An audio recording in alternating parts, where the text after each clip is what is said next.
Well, hello everybody. How you doing? Dave Fennoy here. It's another Wednesday, a very rainy Wednesday here in Southern California. If you are in my part of the world, I hope you're staying dry.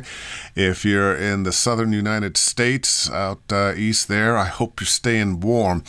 The weather is crazy, actually crazy all over the world, and I guess that's what the global warming gives us. But that's another topic. We're talking voiceover here, and this, of course, is Ask Dave Fennoy Anything, where I do my very best to answer questions to the best of my ability, and calling on my 30 years of experience being a voice actor. Okay, not quite 30 years, 29.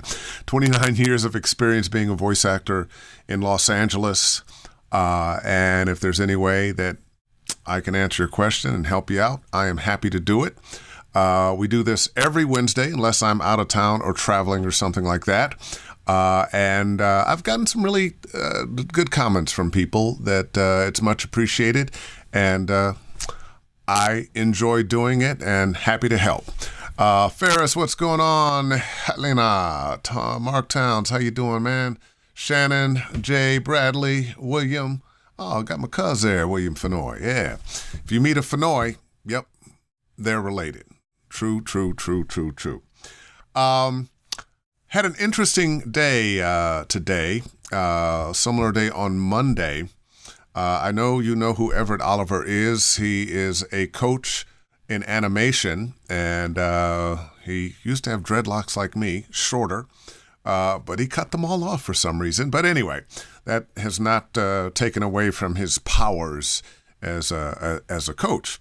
He had a student of his come over from London to train with him, who's also interested in video games. So on Monday and today, we spent some time working with this young man who had come all the way from London to get about 5-6 hours of training from the two of us, and did very well. It was quite a challenge. You know, I always want to promise much and deliver more.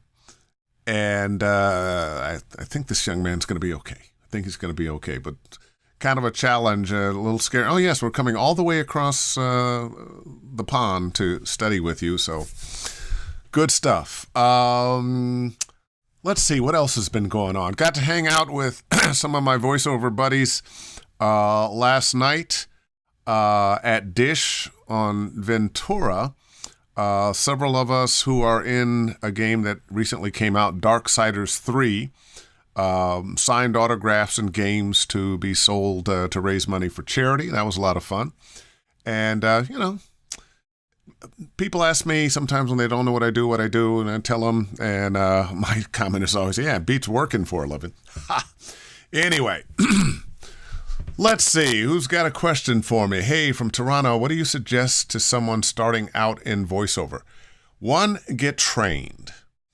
Find out how to do this. I have had a number of actors who are trained to play parts, say they want to do some voiceover, and they'll call me up at the last minute, I've got this thing tomorrow, it's a voiceover, can you help me? And you know, it's a little different thing. When you have memorized the script, when you're in costume, when you have blocking, when you have another actor to feed off of, it's a whole different ball game than actually reading the words on a page or nowadays on a screen, and being that character and seeing the things you would see if you were on stage or on set. I call it taking the words off the page. You have to invent it in here. So you want to get trained. That's why you want to get trained. A lot of people say, well, you're just talking. Well, not really.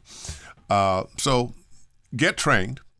And while you're getting trained, start looking into setting up your studio. Now, it doesn't have to be expensive. You can start with a fairly inexpensive microphone. You want a decent one. Spend a couple, $200 or $300. You've got your laptop or your computer. You want to get decent recording software or your DAW. You want to set up a place where you can record without sound bounce, where it's quiet. Doesn't take, I've got a whisper room. You don't necessarily need a whisper room.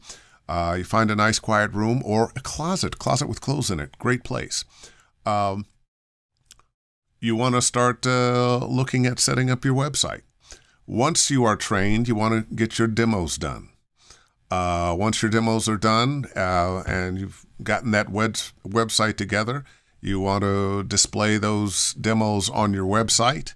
If you are of quality enough that you might be able to get an agent in LA, or, well, if you can get an agent, period, start knocking on those doors.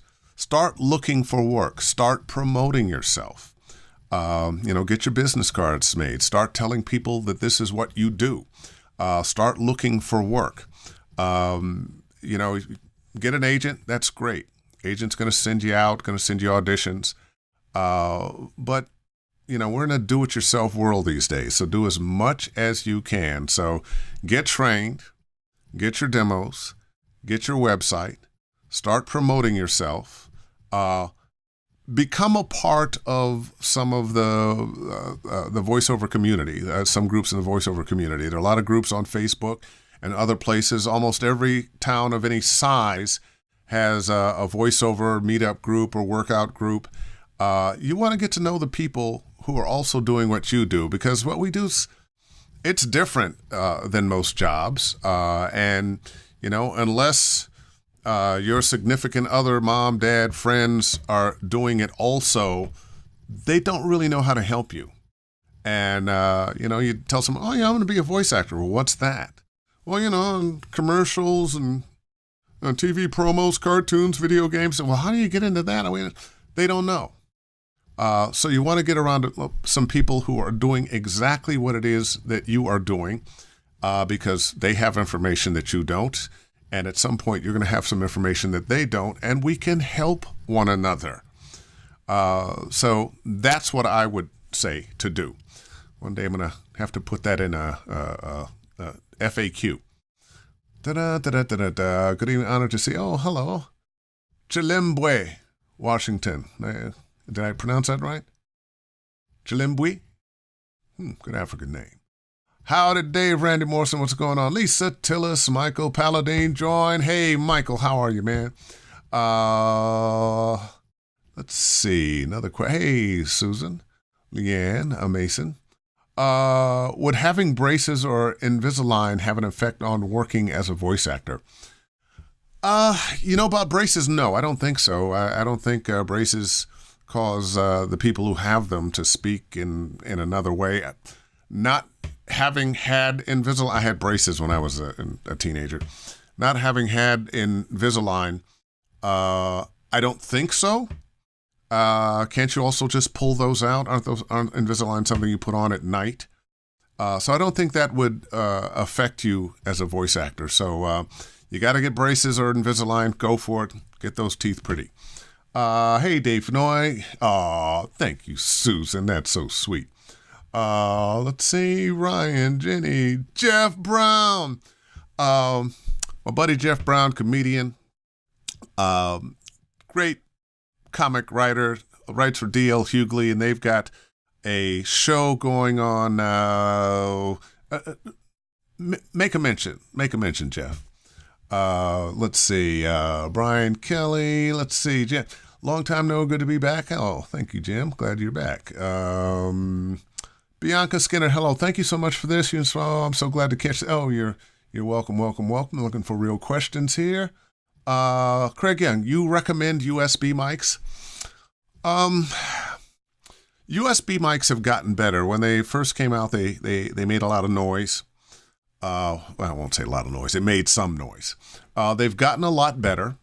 If you have the opportunity, the mic you should work with is an XLR condenser mic. If somebody has talked to you about, oh no, if you get this dynamic mic and you get this particular preamp and then it'll sound just like a condenser.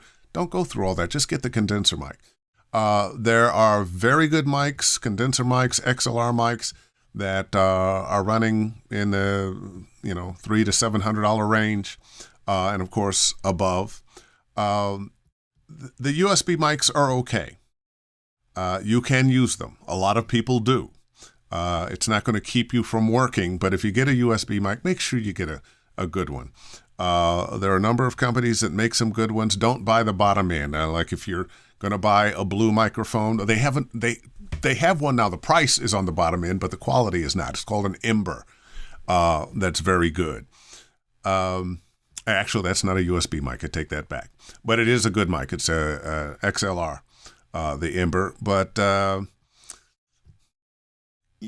if you get a USB mic, get one of the higher quality ones. All right. Question, who do you really want to work with that you've not worked with before? Describe your mobile VO rig. If you have one, are you still doing gaming demos? Because I want you to be my producer. Let's chat soon. Okay, let's start with question number one. I've had the opportunity to work with a lot of really fine voice actors, a lot of great companies on a lot of iconic properties.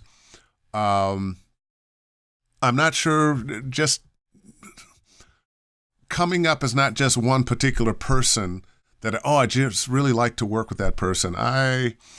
There's a bunch of people that I have worked with that I'd like to continue to work with, of course, excuse me. Coughing up a lung. So I kind of don't think in those terms. I don't think in terms of the people I'd like to work with. I typically think of the terms of certain companies I'd like to work with, certain kinds of games or clients. I mean, people know me most, I think, for video games these days, but I've been a voice at the WB. I've been a voice on ABC and CBS. I was the original Hulu guy. So I've done a lot of TV promos. You still hear me on Lexus spots on urban radio and television. So I do the gamut, but video games have made me a little more famous. VO rig. I have an Apogee iPad mic, an iPad, and a laptop. And I'll take the laptop and the iPad just because if one decides not to function, I've got backup.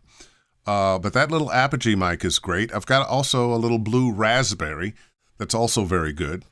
And instead of a pillow fort or carrying some other kind of sound dampening device, I have a Chaotica eyeball that's been out for a while. So Chaotica eyeball for the sound dampening.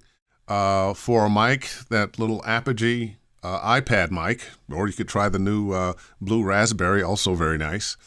And your iPad or your laptop, and you're good to go.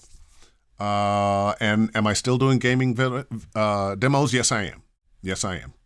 Talk later. Craig, and which software was thinking of Source Connect or some kind of phone pad? And which software was... Connection Open, I recommend, but Source Connect, I've never been a real big fan of Source Connect. They're okay. I think I got into it early and it wasn't working that well. I still have an ISDN line, and IPDTL, IPDTL, also works well. I did it the first time. Hey, I pronounced it right. Uncle Dave, Jeff Brown, how you doing? Thomas, what's going on, man? Ryan, hello. One of my students and a real New Yorker, Michael Palladine. I use Invisalign, but I prefer to not use them when I'm on the mic. And once again, a wonderful thing about doing this, because this is part of the voiceover community. I mean, I'm here on camera and talking, but you guys sometimes have an answer that I don't have, an experience that I don't have. And when you do and share it like that, perfect. Thank you, Michael. Thanks, Jay. Nice of you to say. Jeff Brown, D.L. Hughley, syndicated radio and TV show coming up on TV One. And I don't know about you, I'm a big D.L. Hughley fan. And my buddy Jeff Brown does a lot of writing for him. Big fan of yours too, brother.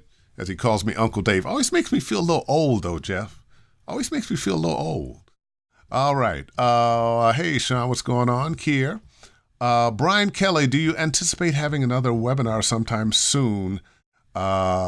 Too. Well, I did a free webinar last Thursday,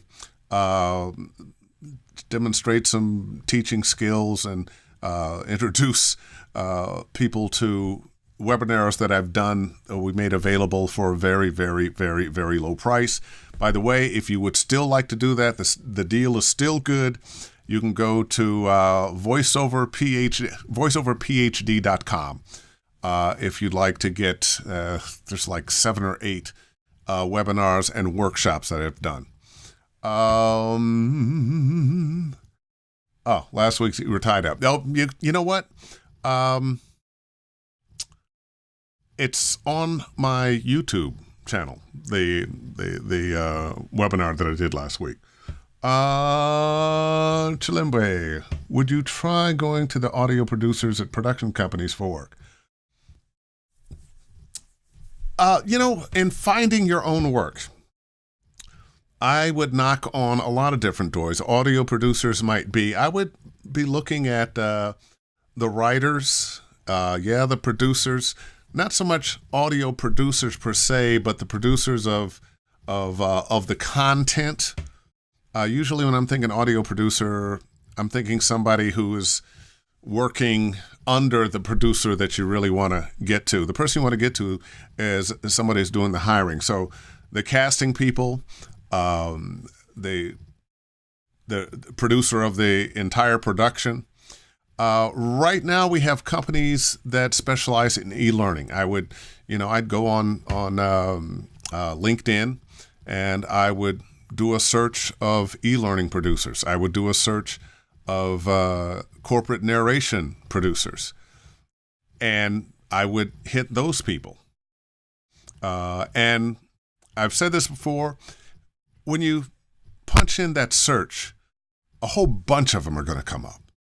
Don't just click on each one, wow, I'm connecting with 100 different people, because nothing will happen then. But if you say, I've got these 100 people here, I'm going to take the first 5, and then send those 5 a note that is real and sincere and really does give some information about you and why you're contacting them. And then you want to keep that list, and you want to come back to them from time to time. And the next day, another 5, and the next day, another 5, or maybe you're doing 10. But rather than just, I have this connection that I don't even remember making because I just pushed the button. Really get in touch with people. Really tell them who you are and what you do. And instead of looking for how they can help you, which is really what you want, offer your services. Find out what they need and be of service to them. By being of service to other people, ultimately you will serve yourself. All right. DK Voice Dave, when you send out a demo, would you use a link to your YouTube for that demo? On my website, that's exactly what happens. When you're going to a demo that's a video demo, why have all the bandwidth on your site when you can just link to YouTube and boom, it goes there and plays, and you can have it play in a number of different ways. On your website, have the link of just audio right there. They push the button, it plays. They push the button, it plays. And you want to make it really, really easy for them. When I was doing my site, which I'm still trying to get redone, I read a book called Don't Make Me Think. And sometimes we try to get so fancy and so autistic and creative with our websites that we actually step on our own toes because we've made it too difficult for people to find out who we are, what we sound like, how to get in touch with us, how to hire us, and what we want to be paid. Right up front on your website, your demos should be. Don't make them click a link and have to go here and some other page has to load and so forth and so on. You can save yourself a lot of headaches by having your rate card. And last week we talked about that, and there are a number of places. Was the Voiceover Academy? What is it? Can't remember off the bat, but there are a number of places that have rate cards. My personal favorite is to go to SAG-AFTRA and look at the rate card for voiceover, the SAG-AFTRA rate card, and base your rates on that. Da-da-da-da. Do you recommend videos as demos or just audio? Well, it depends. If you've done enough work that you have enough TV commercials out there, enough video games out there, enough cartoons out there, enough narrations that are accompanied by video out there, definitely use that. People are much more impressed when they can see as well as hear. But if you don't, then you can go with the audio, or, like me and a lot of other people, you have some audio, you have some demo. All right. Bianca Skinner, I'm training, but I still feel like I'm missing something that I'm not getting much work. Is it just a patience game? Well, no, because you could sit by the phone and do nothing and be very, very, very patient and nothing happen. What's the old story about the two buzzards? They've been waiting to find something. Shoot, I'm going to kill something. You need to be proactive. Exactly your particular situation, Bianca, I don't know exactly what that is, but if you've been training and you have demos, and maybe you have an agent, and you have your website together, and you're not booking, there's some other things you need to do. If you don't have an agent, start working on trying to get an agent. If you're not booking, then you need to advertise yourself to the people who are going to book you in the areas that you want to work. There's a huge, huge, huge, huge market in corporate narration now, in e-learning now, and I've mentioned a number of times that the work is really in two places. There's what I call the high-profile work and the not-so-high-profile work. The high-profile work, of course, being you're in a cartoon, you're in a video game, you've got commercials running on television and radio, you're doing narration for various television stations, National Geographic, that kind of. That's the high-profile work. The not-so-high-profile work still pays money that spends. And now you're talking about corporate narration, explainer videos, e-learning. And these are areas where you're probably not going to get famous. People aren't going to know who you are, but you can still make about as much money as anybody else because they pay pretty well and they need more and more people to have that expertise. If you go to YouTube now, most of the products out there, you go to YouTube, you find their videos. Somebody narrated their explainer videos, their how-to videos. Those jobs are out there. Corporations need to train new employees. Well, a lot of times they don't want to have somebody taking them around and training. You sit them in a room, turn on the big screen TV, hit the button, and now your voice is the voice behind the training. So many jobs like that. Museums. You're going to take the virtual tour, you put the headphones on, gosh, and they need them in all languages. There's a lot of work out there. Start knocking on the doors. And I tell you what, send me your demo. There's somebody out there listening right now that's going, wait, I sent you my demo. You haven't listened to it. You haven't gotten back to me. I'm a busy guy. I promise I will get back to you. I may not get back to you as soon as you'd like me to get back to you. Which brings me to another thing.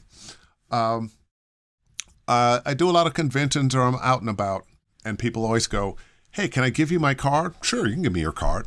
But if you want something from me, or you want something from anybody, training, whatever it is, you want to get something from them, you want to interact with them, get their card.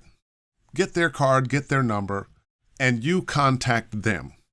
And don't be upset if you don't get a response the first time you send an email, a text, make a phone call. People are busy. I don't think most people are trying to be rude or they're trying to ignore you. They have things to do. So be persistent. Don't be a pain in the butt. It doesn't mean call every day, but be persistent and let the people know what it is you're looking for. Make it as easy on them as possible. Sometimes I'll have fans. I think they're a little nervous or something, and I'll get a message like this. Hi, Mr. Fennoy. This is so-and-so. Do you remember me? And, gosh, no. Well, we met at such and such a place. Can I ask you a question? Sure. Are you sure it's all right I can ask you a question? Yes, start with what you want to know. Hi, Dave Fennoy or Mr. Fennoy, whatever you're going to call me. Can you tell me blah, blah, blah? Don't send people through the back and forth and back and forth. Don't ask if you can ask a question. Just ask. Okay. Now say, oh, wait a minute. What does that mean? I see Bianca and then Bianca Skinner with a question mark. Okay. I'm not sure what that means. When is my next UK trip? Actually, it's not planned yet. I was just there in January. I think it'll be sometime this fall. I did the fly on the wall package of Dave's class. Excellent. No, thank you, Craig. I appreciate that. Jeff Brown, don't let it. I use the term in awe of your wisdom. Aw. Footnote, I'm ghetto. I got uncles that just graduated 8th grade. Oh, come on now. Oh, man.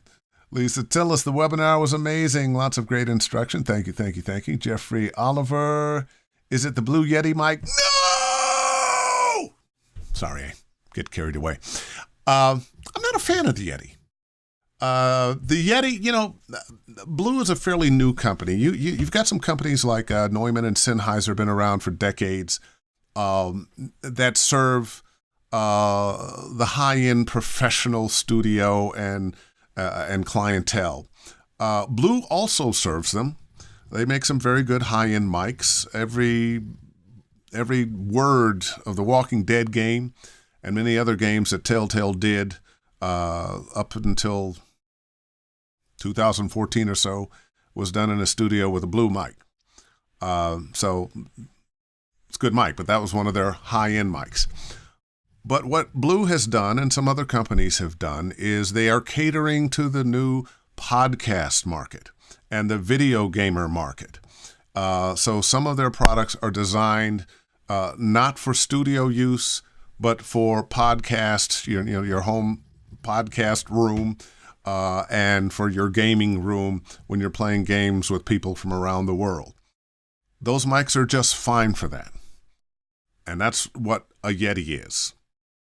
That's not what you want for your voiceover career. No Yetis, no snowballs.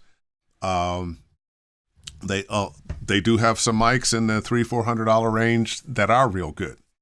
And that new mic they have, the Ember, which is only $100, it still blows my mind that it's only $100, is a very good microphone, especially for the money. Do I ever teach in New York? I've been trying to set up something with Joan and Rudy. They're too busy to, and we're really good friends. I don't know why it is, but I'm planning on doing some things in New York. But also, I do from time to time webinars, and I do private lessons via Skype or Zoom, which is almost like being there. So yes, and I'll let you know when I get to New York. Catalina, Nathaniel, GVAA, yes. GVAA is where you can find a good rate sheet and lots of other good information on voiceover. Mark Grau, my buddy, the famous Mark Grau Studios. How you doing, Mark? Yosef, how are you? Oh yeah, okay. Other people saying hi, Mark Grau. They're bowing down, Mark. They're bowing down. Donovan, what's going on, man? Drakina, how are you? How are you? Nate Perkins. Hey, Dave, how are you, my friend? We need coffee together. Mark Rao and I have been trying to get coffee together for about 3 years. And every time I'm over that way and, stop by his studio, why aren't you there, man? Why aren't you there? You're at your palatial estate, lounging in the hot tub, no doubt. But we're going to do that, Mark. We're going to get that coffee. Oh, by the way, hey, oh, yeah, thanks, Nathaniel. Oh, DK Voices. Oh, Janet Peters, how are you?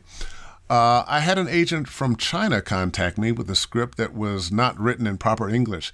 I recorded her version and a correct version and sent it over to her. I included a watermark, but haven't heard back 3 weeks. How would you handle a new client in this circumstance? She left out some facts and figures. An agent contacted me with a script that was not written. Was there a price negotiated? Was this an audition that you thought would... I need more information, DK. Okay, but let me make some assumptions, which could be wrong. I'm going to assume, say, they sent you the script and they told you they were going to pay you. And you sent them back a watermarked copy, so they couldn't use it. I don't like sending watermark copies. I'll tell you why. It tells the client you don't trust them. What I would do would be to give them a chance to hear it, not send it to them, but give them an opportunity to hear it or part of it, and ask them is that what they want, and then release it once payment is made. And maybe that says I don't trust you too. But at least it's a fair exchange as opposed to, I'm sending you this, but I'm not sure. Sometimes it's difficult doing business overseas. And there are some countries, China, there are people that are notorious for not paying. I was having a conversation with somebody who was doing some manufacturing over there. If you're a huge American company, you'll get everything you need. If they feel like you're vulnerable and they can get over on you, be careful. They just might. So good luck with that. Good luck with that. Okay. All right. Send it, Bianca. Jackie Bales, what's going on? Lisa Joe Waller. Global Voice Academy, good rates. All right. I recently did a short demo just to get my name out there in local studio. However, his audio was recorded very high where I recorded, negative 3 dB. What would you consider the norm in recording? Well, what I tell people is record between, you want your recording to fall between negative 6 dB and negative 3 dB. And then I normalize everything to negative 3 dB. I think most recording engineers will agree with me, but you're going to find some that don't. I've talked to them that have another thought about it, that they want to record everything that gets right up there to the right at the top level. I rather be a little lower and bring everything up and have it be clean, and I use just a little bit of compression. Once again, you want to record in such a way that your recordings fall between negative 6 and negative 3 dB. And you will not go wrong there. All right. Other than directing for demos, are you slated to do any direction or producing regular productions, video games or something like those? What would you like to direct? You know what? It's interesting. I was just having a conversation with some people about directing some video games. And what's the old actor thing? Yeah, I'm an actor, but I want to direct. I am an actor. I would like to direct, but I still really like being an actor. And some of the best directors that I have had, I'll throw out my buddy J.B. Blanc out there, he's an actor and he's a director. And because he's an actor, he has a way of working with actors that's very actor-friendly. That said, most of the directors I've worked with who aren't actors, when they understand the process and how to work with actors, and most of them that continue to work do, they're great. They're great. All right. Da-da-da-da. Ferris Moore. I know of a popular working voice actor, also does scripts and directing, and has been active for a little over 20 years in the Dallas-Fort Worth area. They had just opened their own full-service studio within the last few years and are teaching classes, workshops that promise a demo based off the classwork at the end. Other working pros in the area also teach different classes there. Apparently, a few of their students have gone to book steady work from the demos produced. So I guess my question is, should my friend take this class? Asking for a friend. Not sure what to do. I've already forewarned him about taking classes that promise demos. Aside from that, I'm not sure what to tell him. The classes are small. They don't seem to be overpriced. And the teachers seem reputable. And I don't think he'll get ripped off. But a guarantee demo always triggers a red flag with me.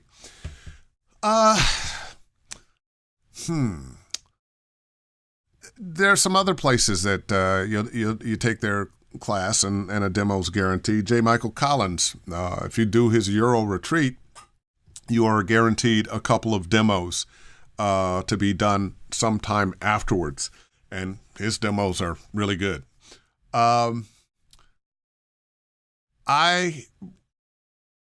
understand why you would be nervous. What I would say for you to do is talk to some of the people who have gotten their demos done, how they feel about the classes. You kind of indicate that perhaps you have. Try it out. Try it out. If other people are having success, perhaps it's bona fide. I say that with, I have a little skepticism because you have a little skepticism, and I don't know who you're talking about, so I can't say yay or nay on who they are. And unfortunately, there are a lot of unscrupulous people in this business that will just jump in and take you for your money and not deliver, not even try to deliver. I'm not sure that this is the case here. It sounds like maybe it's okay. Do a little more research. Ask a few more people. From the person who is teaching the class and your friend who's taking the class, get some people to tell you what they think, how it worked out for them. What exactly is he teaching? What's his philosophy? Little more research there. Hey, Danny, Nancy Daly, Heather Mann, what's going on? Orlando, hey Dave, thanks for awesome sessions. You're welcome. Reed, there any good starter mics out there that cost less than $200? Well, there is one now. That Blue Ember. It's $100. And when they told me that, I went in a studio over at Blue to test it out for them. And it looked good, looked okay. And Blue makes a decent microphone. Oh, okay, you got a new mic. And I was thinking it's going to be in the $300-$400 range. And did the test, listened back. Sounds really, really good. And it was $100. Don't know how they do it for $100, but it was $100. Try one out. Tommy Shinneberry, I feel like everyone listening, OU and Mark coffee. Yeah, there you go. There you go, Mark. Mark Grau, let's have coffee with about 200 or 300 people. Where are we at now? I think we have run out of questions. So I will call it a night if we don't have any more. I've had a long day. I'll appreciate getting off just a little bit early and finish knocking off the auditions that I have to do. Oh, there's one. Cool, will do. Some actor teaching. It is Sonny Strait. Okay. Don't know him, but maybe he's good. I tell you, one of my pet peeves, one of the things that worries me about our voiceover community now is the number of people that have not been doing this a long time and run into that maybe they had some success early, and then after 2 or 3 or 4 years, they're not working anymore, and hang up their teaching shingle. Well, there's a reason that they weren't working anymore, and now, gee, I got to make some money, so I gotta do this, and they don't always have the answers for you. I like people who either they were agents in the past or casting directors in the past or voice artists who are still working. Now, some of the things that can happen to a voice artist who still has the chops and whatnot to work, they hit a certain age and the market doesn't respond to them like they once did. Doesn't mean they don't have something to share. Or there's a number of people like myself who work all the time and have discovered they love teaching. Go with somebody who knows what they're talking about, has experience, is not trying to get you to sound like them, but really wants to help you find your voice and where you'll be successful. That's the kind of voice acting teacher that you want. I tell people all the time, look, my job as a voice teacher is to get to you a certain point and let you go. I tell people all the time, look, great, work with me. I love it. But work with some other people too. You want to find people with whom you have simpatico, with whose language you understand, who you feel you. Sometimes you're working with somebody, or you want to work with somebody, and maybe they're not feeling you. They don't get the you that's you. That happens. When I was trying to break in the radio, I had a program director that told me, "Oh, you'll never be successful in this. There's something wrong with your voice." I could have listened to him. I didn't. And thank God I didn't. You're always going to have dream stealers. So find out what it is you have if you don't know. This is something that you really want to do. You may just, take the training, take the plunge. You may discover that, no, you didn't have the talent. Maybe the industry isn't as interested in you as you are in being in this industry. And I will tell you something else, too. The industry will kind of direct you where it wants you to go. You may think you want to be the next great trailer voice, and you end up a cartoon voice, or vice versa, or anything in between. But if you have that bug up your butt to do voiceover, and every time you're doing it, it's just like your heart sings and you love it, and then you probably should be doing this. But you want to find somebody that gets you and really actually can help you get there, help you get rid of your preconceived notions. I run into students all the time, talented people, but their focus will be a little wrong. Their focus will be on, I want to impress people instead of I want to connect with people, or I want to sound good instead of I want to share this message. And that's what it's all about. We hear people with wonderful voices, and actually what you're hearing is somebody who connects. They may have a wonderful voice, but unless they are touching your head and your heart, that wonderful voice will mean nothing. I can't tell you how many times I've run into somebody, people tell me I should do voiceover, I got a beautiful voice. And if they don't have any acting ability, it's not going to work. I have seen people with wonderful voices get hired because of their wonderful voice one time, and ruin what might have been a career if they'd gotten more training.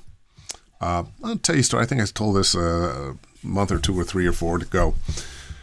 I was working on a video game, And I came in and we were just talking. And the director told me about someone who had been hired. Nowadays, until you'll have a production company, and you'll have the producer and then the company that actually sends out the auditions and does the recording. And the video game company decided to hire this guy they liked his audition, they liked his voice.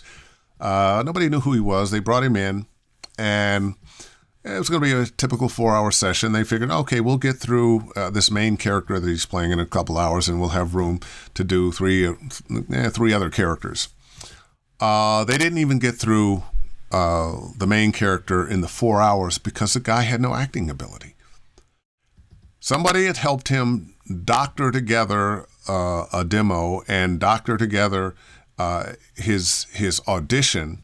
You know, I'll take this line and cut this and this and this, and that can be done now. But you'll hurt yourself if that's the way you're doing it, because you'll get on the job and not be able to reproduce what that audition was or the quality of your performances in your demo. And people will be shaking your head. You can't fool anybody. You cannot fool them. You get that job and you don't perform, you're expected to do it now and now and now and change on a dime. Nobody's got time for you to let me find my motivation. I'm smelling the sea. Wait, it's coming. No, wait, let me go to the bathroom, I'll be back. Now, nobody has time for that. Nobody has time for that. You have to be able to do it now. This is give me the script, figure it out, do it now. Anyway, I will pop off now. Wait a minute. Oh, wait, new comments? Oh, there they popped up there. You're welcome. Wow. I didn't know. Eli Harris, appreciate the time, blah, blah, blah, blah, blah. Honestly, thank you. Hey, you want private lessons? DaveFennoy.com. Just click on the Study VO tab.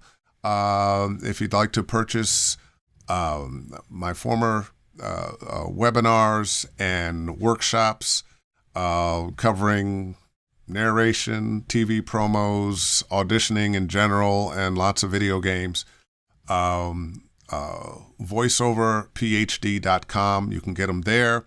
And in the meantime, I'll see you next Wednesday. It's always a pleasure for me. And keep thinking about those questions. And I'm happy to answer them and just be here with you. All the best. See you next time.